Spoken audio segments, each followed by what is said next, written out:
It's no secret that I love liminal spaces. That brief moment between what was and what will be, captured perfectly and suspended in time, preserved on a screen. There's something so enchanting about glimpsing a world just beyond the reaches of reality, so tangible and yet so fleeting. It's also no secret that liminal spaces are immensely popular online, perhaps one of the greatest internet phenomena of the last 10 years. No matter where you're from or what path you take through life, you more than likely feel a connection or experience an emotional response when viewing a liminal image. And that got me thinking, why is the liminal space aesthetic so universally beloved? And what is it about liminal spaces that seem to unite us all? At the most basic level, I think that humans love to scare themselves, and liminal images evoke our innate human response to the uncanny or unsettling that at one time kept us safe but now excites or intrigues us. However, there's so much more to it than that. Sometimes the locations depicted in liminal images are inherently creepy, such as abandoned buildings with dimly lit basements.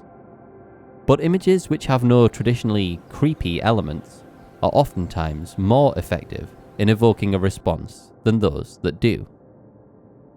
An image of a hotel with a bizarre indoor pool taken during the day is as strange and unsettling as a slightly blurry shot of a city at sunset or the low poly atmosphere inside an old video game. Some of these images are liminal by accident or coincidence.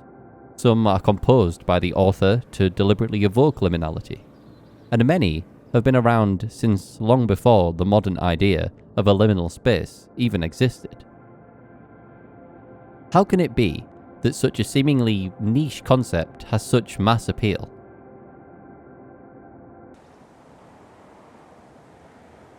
The universality of liminal spaces is a pretty unique case amongst internet aesthetics. I can't think of many others which have such a broad audience. Even massive aesthetics like Dreamcore or Y2K have a core fanbase made up of Gen Z and millennials, a relatively narrow age group who share nostalgia for their visual languages. However, if you showed a liminal image to someone in their teens and also to someone in their 60s, I think that they would both respond in a similar way and describe similar feelings. Liminal images are easy to understand and require no previous knowledge, often depicting the everyday or the mundane, whereas other aesthetics require a nostalgia for a specific time or cultural zeitgeist. I've previously talked about how famed artist Edward Hopper created liminal spaces in the 1940s, and how dead malls epitomize and embody the aesthetic. Films such as The Shining and games such as Mario 64 contain strong liminal elements, proving that liminal spaces, although unnamed, have been with us through at least the 20th century, if not longer. One of the biggest factors which I think allows people from any background to relate to liminal spaces is that their context has been robbed from them. The deliberately vague, everyday locations and lack of information about what lies beyond the image's frame allows us to fill in the blanks with our own experiences or imagination, assigning our own context. In this way, we develop a personal relationship with liminal content, strengthening the emotional connection which we feel upon seeing the image again. How many times have you looked at a liminal space and equated the image to your own experiences? I know that the images which I relate to the most are often those which remind me of somewhere I've been or an experience I've had. Comments can often be found under a liminal image asserting that a photograph was taken in a person's home country or hometown, contradicted by others who are adamant that it was taken in their home country or town. The fact that these images depict nowhere of particular importance allows the viewer to place them anywhere, perhaps reminding them of somewhere they've experienced firsthand, or maybe even a snapshot from a half-remembered dream.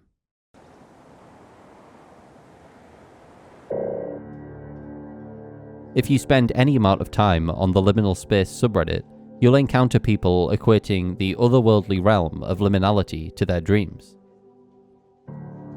Bizarre locations with nonsensical architecture often feature in liminal images, and these inexplicable places tend to resemble the kind of muddled up buildings we imagine while sleeping.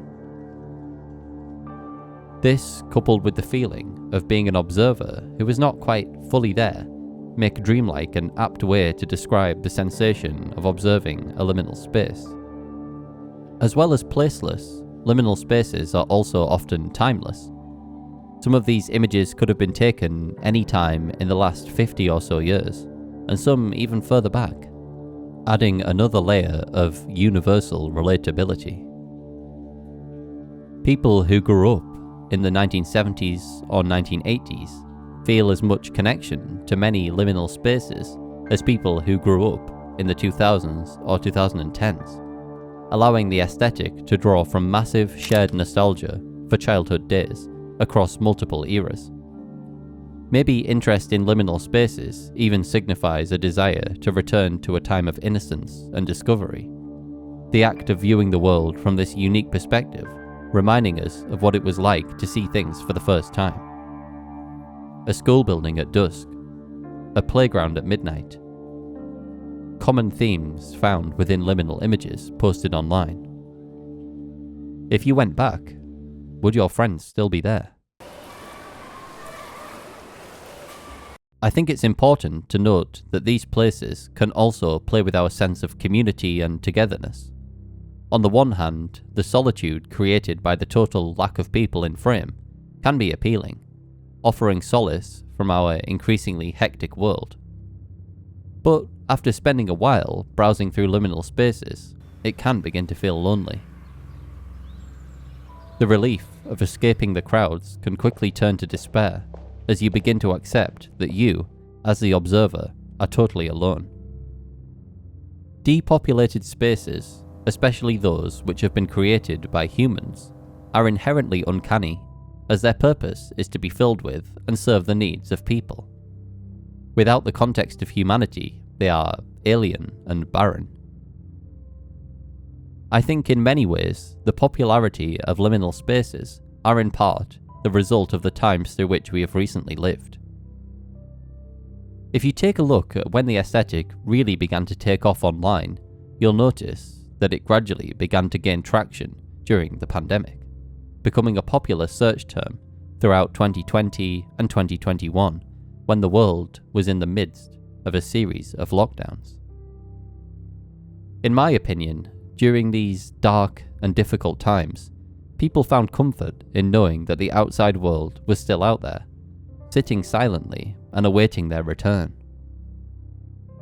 Office buildings, parks, train stations and airports were for a time devoid of humans, and we perhaps found a new way to contextualize these places by viewing them through the lens of liminality. I speculate that it's not a mere coincidence that we began to be drawn to the empty world of the liminal aesthetic during the time when public spaces truly became empty outside of the camera lens. Anywhere and nowhere, liminal spaces unite those who notice the forgotten corners and uncanny spaces of the world. And I hope that this video was interesting for you liminal space enthusiasts. If you enjoyed this content, please consider leaving a like below and letting me know your thoughts in the comments. It's always fascinating to hear people's experiences and input when I make a video like this one. If you're feeling extra generous, you could subscribe and check out my other content. I know that I certainly have enjoyed researching and creating this video.